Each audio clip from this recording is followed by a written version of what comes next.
Well, hi, everybody. This is Michael, and I'm substituting for Tuya here. She's up at the what we call the Little Bear Meditation Center. It's pretty far north, about almost 70 degrees, and maybe sometime you'll have a chance to come there. It's quite unique Arctic environment.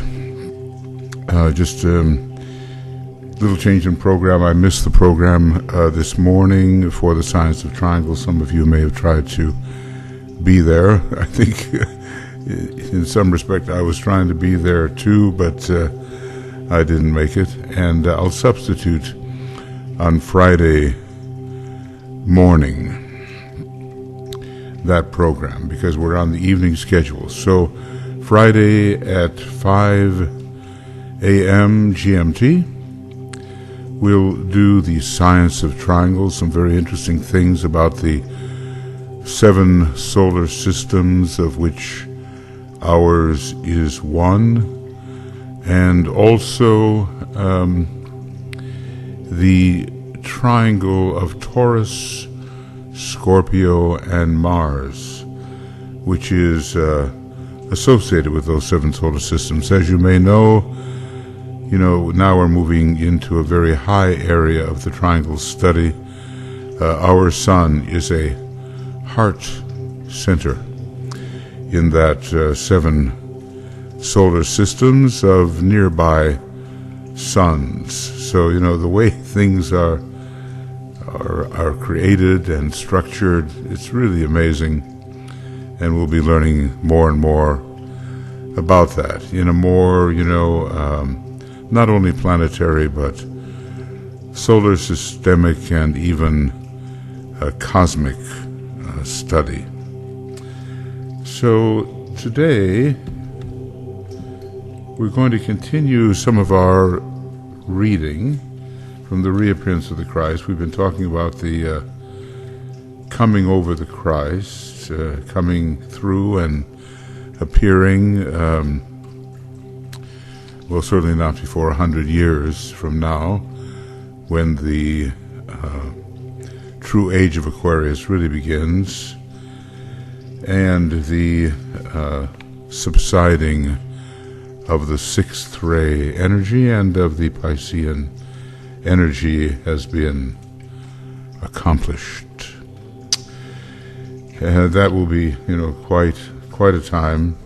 It won't necessarily be easy, but it certainly will mean the liberation of large numbers of human beings into the 5th kingdom of nature.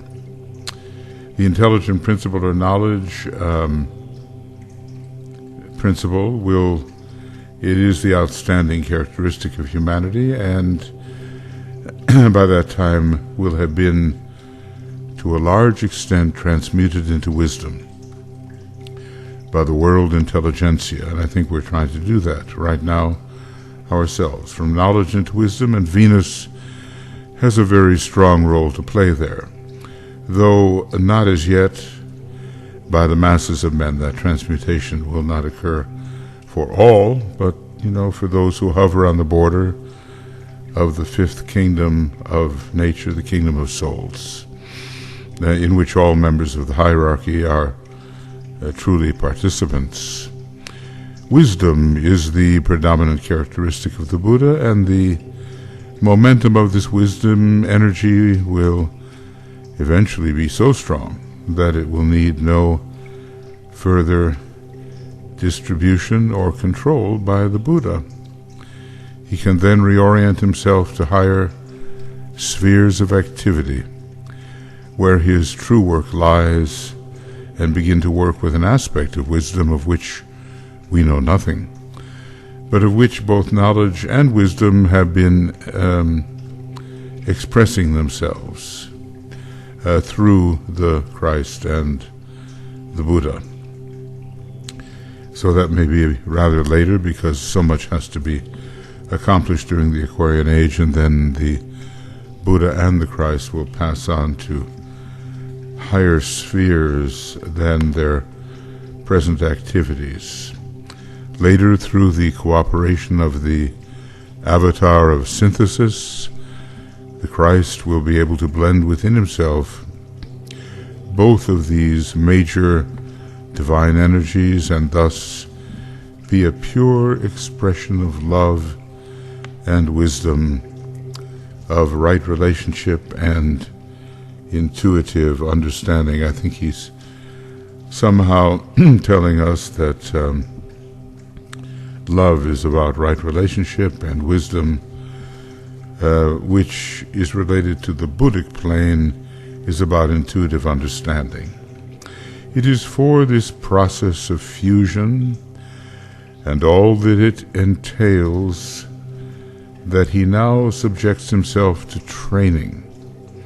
Amazing, isn't it, that the rigorous, arduous training that the Christ is subjecting himself to is so little understood by the average Christian, thinking that what the Christ is now is some kind of finality, but it's never the case. When this training is completed, he can become, in a sense hitherto unknown to him, the focal point and the transmitting agent for all the following 5 divine energies. Number 1, the energy of love. Number 2, the energy of will. Number 3, the energy of wisdom. Number 4, Piscean energy generated during the Christian era, because after all, if you look at the 3 sort of cosmic zodiacal decanates, they are a triangle, of course, Taurus, the Buddha, Scorpio, Hercules, and Pisces, the Christ. And then the 5th is the Aquarian energy, already generating upon the inner planes of thought and feeling, and to be generated during the centuries ahead of us. The lines which his training follows are known only to the Christ, to the Buddha, and to the avatar of synthesis. So we see the Tibetan is pointing out something here about which he does not know the details, but he knows the general process. All esoteric and spiritual training has to be self-applied, whether it's to the Christ or whether it's to our own individual selves on a much lower level. This is as true of the Christ as it is of the humblest aspirant, says the Tibetan. Into the processes of Christ's thinking, reactions, and planning, it is not possible for us to enter. Thus, the Christ, with the fused energies of love and wisdom, with the aid of the avatar of synthesis and of the Buddha, and under the influence of the spirit of peace and of equilibrium, can implement and direct the energies which will produce the coming civilization. I think it's pretty clear that the avatar of synthesis is, rather the spirit of peace is some great second-ray being, and interestingly enough is associated with Libra. The second ray is not so often associated with Libra, but actually, if you read between the lines, it really is there. He, the Christ, will see, demonstrating before his eyes the true resurrection, the emergence of mankind from the imprisoning cave of materialism. Think of that. Because we're so trapped in that cave now. Thus he will, quote, see of the travail of his soul, and shall be satisfied.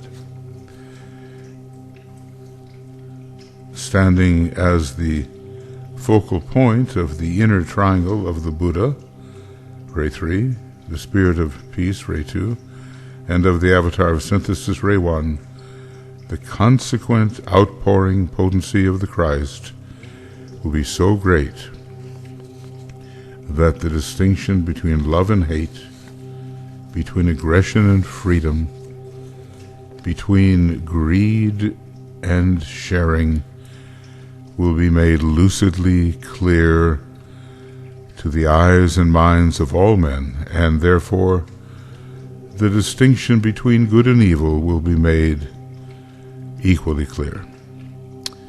The invocative prayer, quote, from the point of love, within the heart of God, let love stream forth into the hearts of men, will meet with fulfillment. We can see that in a certain respect the Christ is that point of love. The Bodhisattva, the director of hierarchy, is that point of love. There are other points of love, of course. Christ will let loose into the world of men the potency and the distinctive energy of intuitive love. The result of the distribution of this energy of love will be twofold.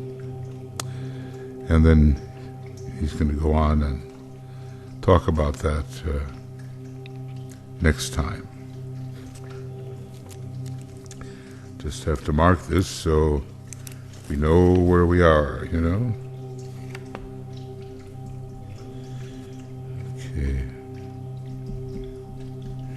Okay. Well, great things are in process. Things about which we would know nothing if not for the decision of Master K.H. and Master M. long ago at one of the great conclaves to make the ageless wisdom more available to humanity. And, of course, the Tibetan is their assistant, their cooperator, the person who really brings this out into the world, and through the blue books and more books to come, which are bridging treatises into the Aquarian Age, through the Tibetan, we are given to know so many of the secrets which otherwise we would not know at all. So our gratitude must be very great.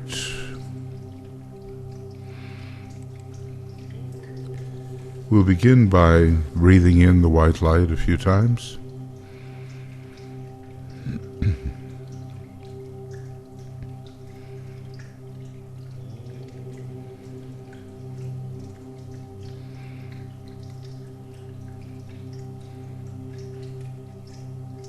We'll sound the Om 3 times, aligning the threefold personality with that higher source on the higher mental plane that we call the soul. Really, the soul is a much greater thing, but okay. For practical purposes, we meet the supervising soul, solar angel, on the higher mental plane.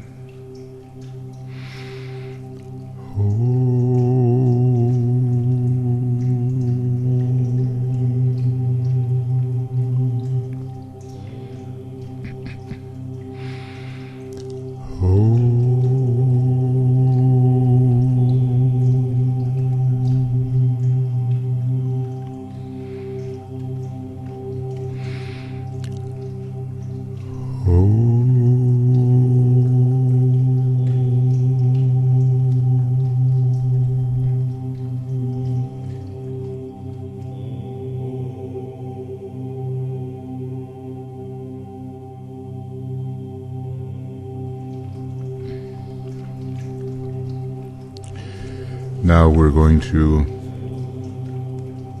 link up with the Tibetan and the solar angel or at least as much of the solar angel as can be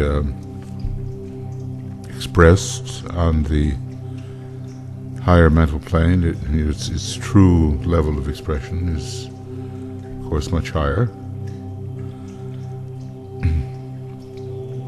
It's already been to the cosmic astral plane, that we know. And we'll form that triangle, which is a solid triangle. And we imagine that on the higher mental plane we find the influence of the Tibetan teacher and the influence of the angel of the presence, representing the solar angel. And we dwell in that kind of golden orange yellow light and try to feel the presence of both of those higher entities, because, you know, the masters work with the soul of the human being.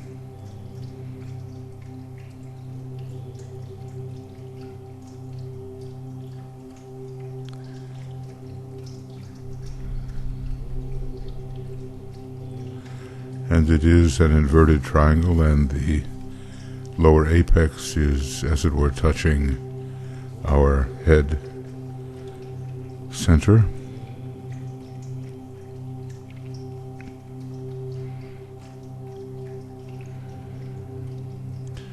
And this golden orange yellow light floods our whole personality.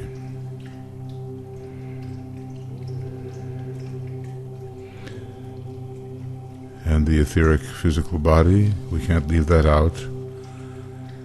And we bathe in this light imaginatively, as if we would bathe in the waters of the sea.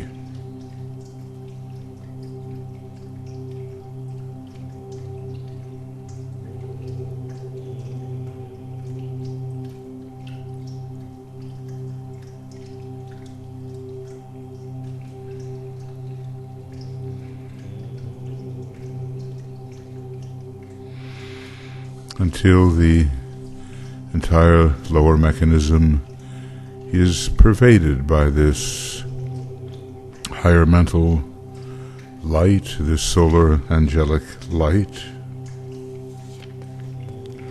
And we don't worry about what will be accomplished, we leave that to the Tibetan. And when he gave this little exercise to one of his students, he said, "This exercise will aid you in handling your life problem and your service, until such time as you enter into that light, wherein consciousness awakens free from the bonds of flesh."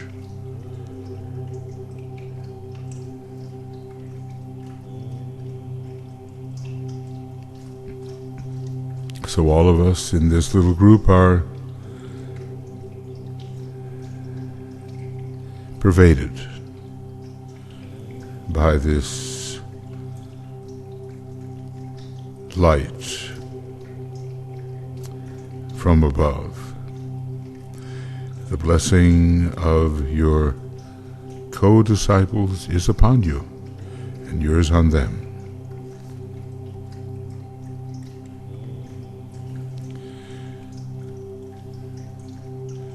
Now we have reached a poised state,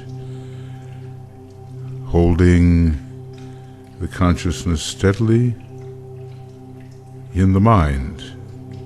If we have to learn to distinguish there between holding it in the head and holding it in the mind, and maybe our creative imagination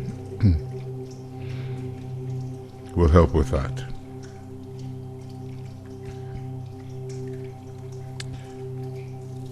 And we contact the spiritual triplicity, which is that which hovers above the square and radiates the energy of light into the waiting field of active thought.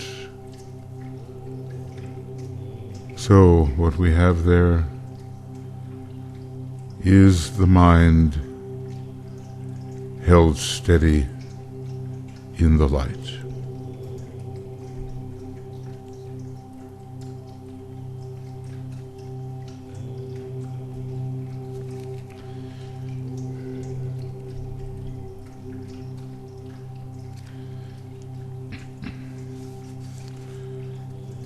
Now our next task is to sound the mantram of will.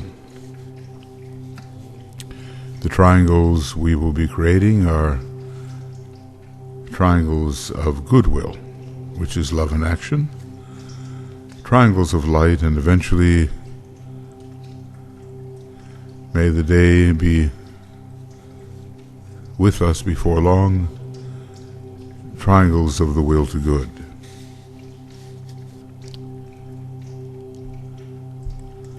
So with concentration and intensity of feeling and really fathoming what we're saying here,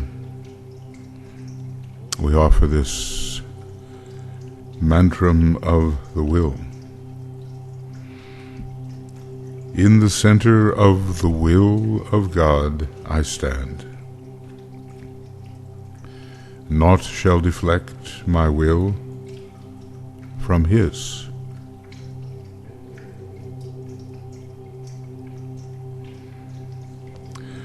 I implement that will by love. I turn towards the field of service. I, the triangle divine, work out that will within the square and serve my fellow men.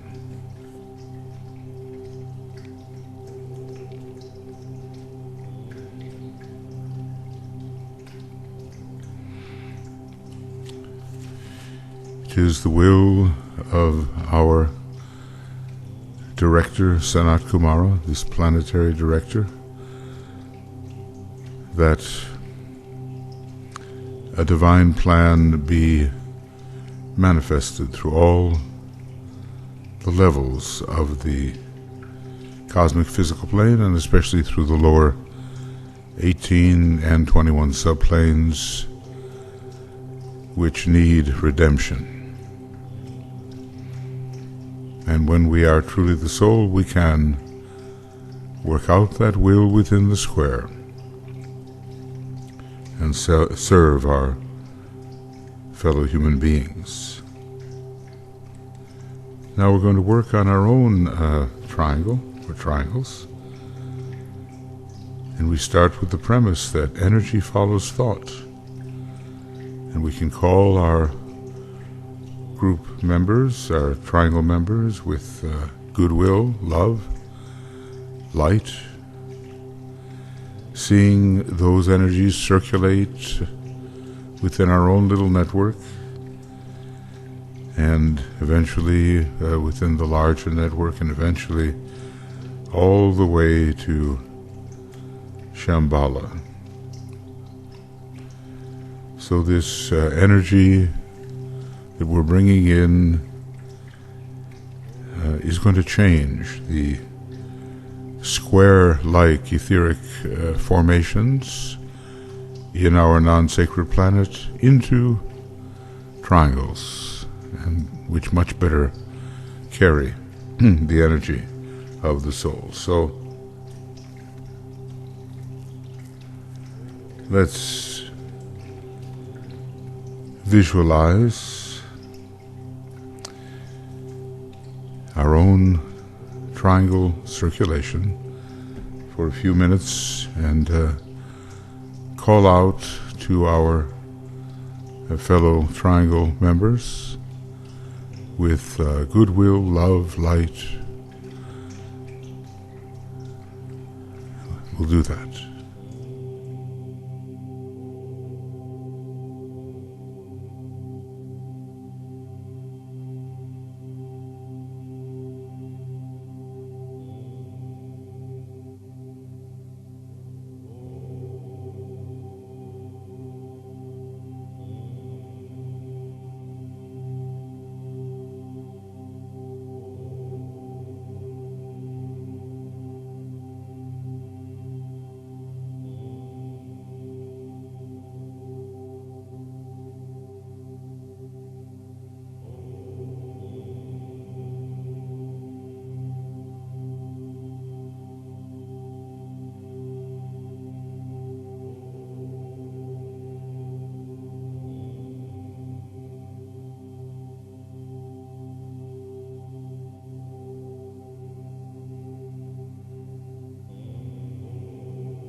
we begin to see that light,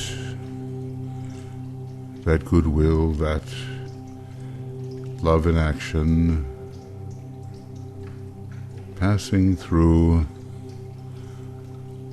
the global network of triangles, but more than that, finally up to the three great Buddhas of activity.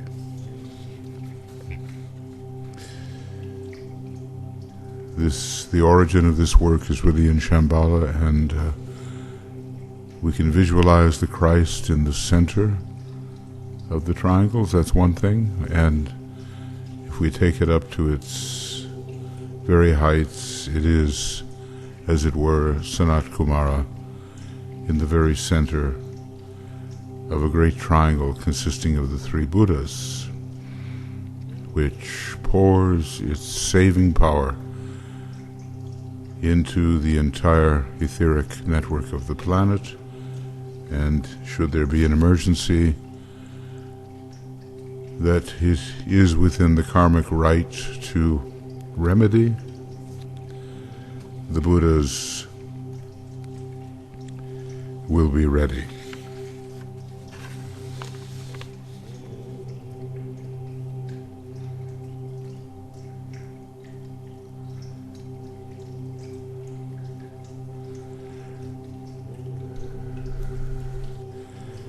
This planet is, after all, the base of the spine center of the Solar Logos, and this functioning is utterly essential to the progress of the Solar Logos and vice versa.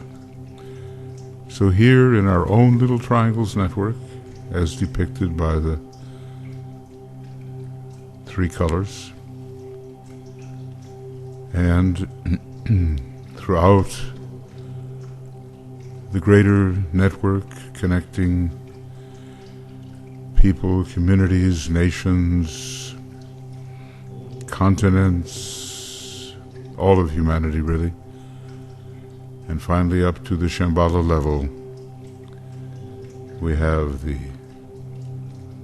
circulation going on.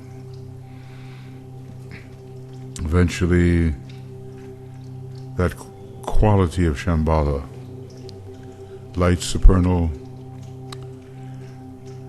love eternal, peaceful, silent will, that is what will circulate through the network, and we are undertaking, in a way, the etheric redemption of our planet, and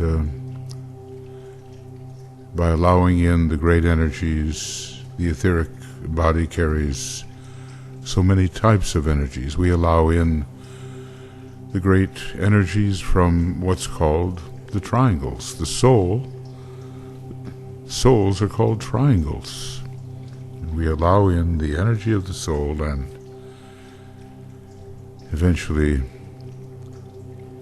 still higher energies.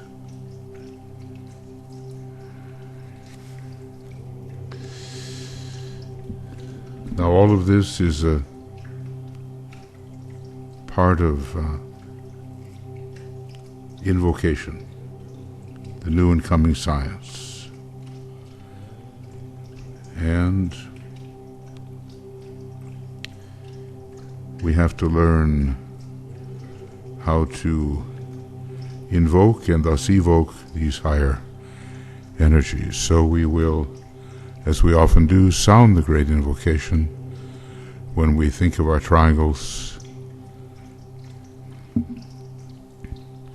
because that's the way to really bring forward the full potential of the triangles. Use the great word of power.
This music of the Great Invocation, it will be, I think, in the future, many composers will undertake it and already have. So, it's a great word of power. And we're heading for a renaissance following the year 2025 and the incoming of the fourth ray. So it's going to be quite amazing what is possible for us at that time. And a whole new age will be dawning.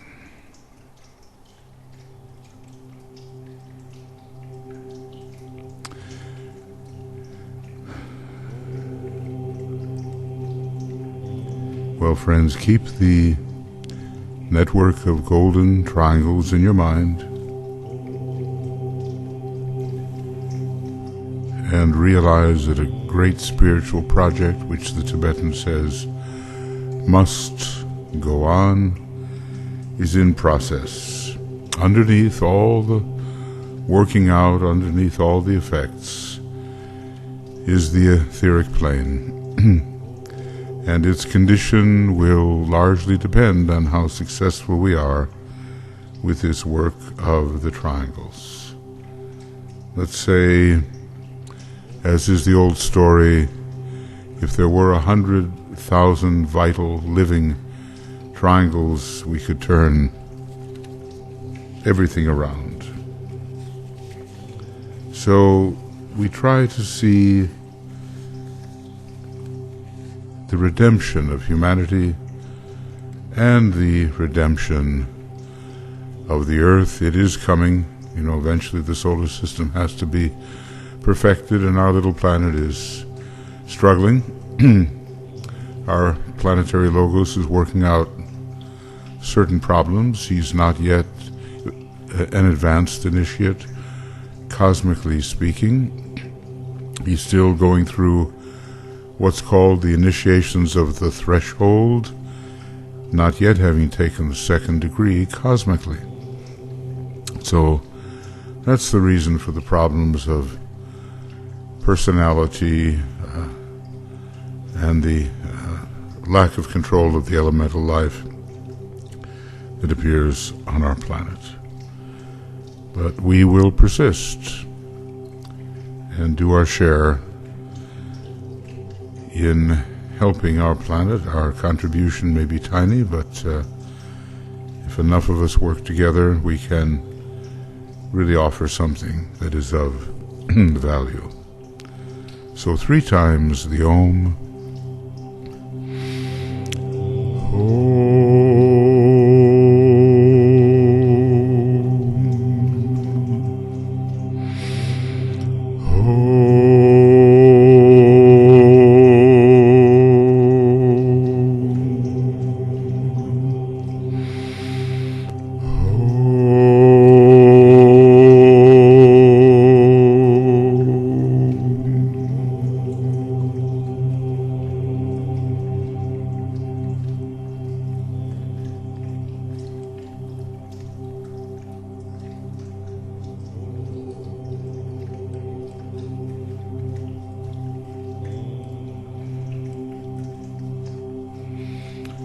We feel the pure love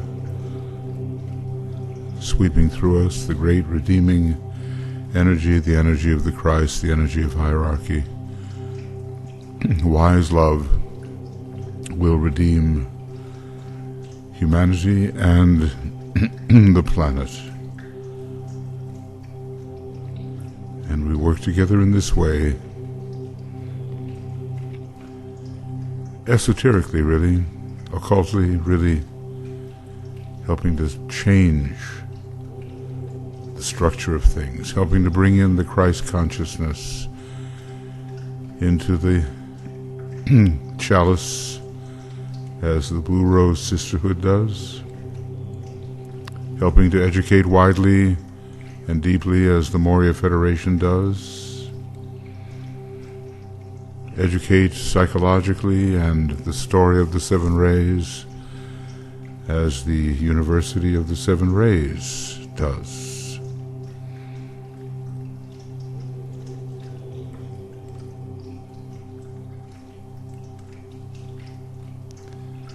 And we thank you for attending. And tomorrow, also in the evening time, the reappearance of the Christ meditation.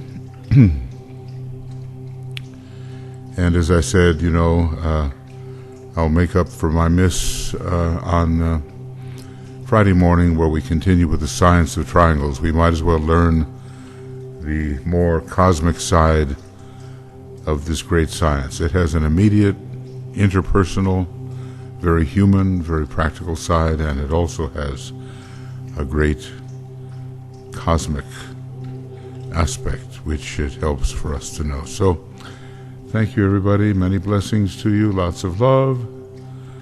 And my keyboard's not typing so well, so just imagine that I've said it from Tuya and me. Many blessings, lots of love, and we'll be in touch.